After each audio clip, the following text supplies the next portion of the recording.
നമ്മുടെ സംസ്ഥാനത്തെ സർക്കാരിന്റെ ഏറ്റവും വലിയൊരു സാമ്പത്തിക ധനസഹായ പദ്ധതികളിൽ ഒന്ന് സ്ത്രീ സുരക്ഷാ വീട്ടമ്മ പദ്ധതി.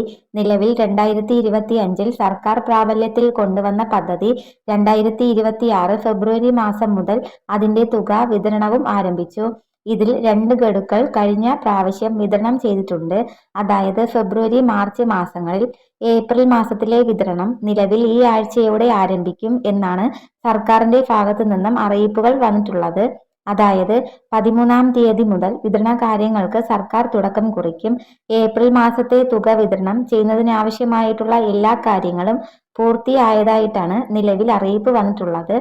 18 ലക്ഷത്തിന് മുകളിൽ വരുന്ന ഗുണഭോക്താക്കളുടെ ബാങ്ക് അക്കൗണ്ടുകളിലേക്കാണ് ഈ ധനസഹായം എത്തിച്ചേരുന്നത്. ഇതിൽ തന്നെ റിജക്റ്റ് ആയവരുണ്ട്, അതോടൊപ്പം തന്നെ അപേക്ഷ മടങ്ങിയവരുമുണ്ട്. അങ്ങനെയുള്ളവരുടെ എണ്ണം കുറച്ച ശേഷം ബാക്കിയുള്ളവരുടെ ബാങ്ക് അക്കൗണ്ടുകളിലേക്ക് ഈ ധനസഹായം എത്തിച്ചേരുന്നതായിരിക്കും. ഇനി അത് മാത്രമല്ല, അപേക്ഷ സമർപ്പിച്ചിട്ട് അപ്രൂവൽ ആയതാണോ അല്ലയോ എന്നറിയാത്ത ഒരുപാട് ആളുകളുണ്ട്. അങ്ങനെയുള്ളവര് ഓൺലൈൻ സർവീസ് സെന്ററുകൾ വഴി ബന്ധപ്പെടുകയോ അല്ലെങ്കിൽ ഫോൺ വഴി ഇതിന്റെ എല്ലാ കാര്യങ്ങളും പരിശോധിക്കാൻ സാധിക്കും. പെൻഷനുമായി ബന്ധപ്പെട്ട് സേവന എന്ന് പറയുന്ന സംസ്ഥാന സർക്കാരിന്റെ പെൻഷൻ വെബ്സൈറ്റിൽ കാണാൻ സാധിക്കും.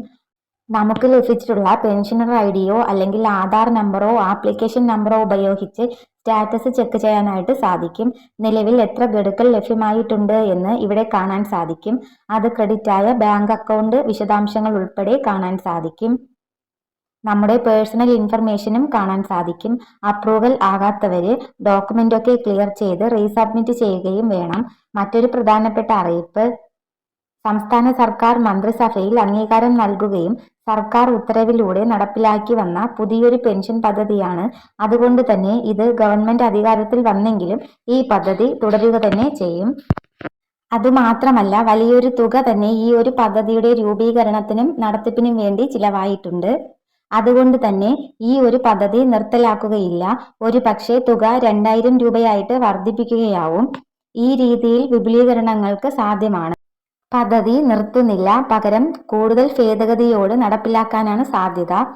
ഇതുപോലുള്ള ഇൻഫർമേഷന് വേണ്ടിയിട്ട് ഈ ചാനൽ ഒന്ന് സബ്സ്ക്രൈബ് ചെയ്യണേ.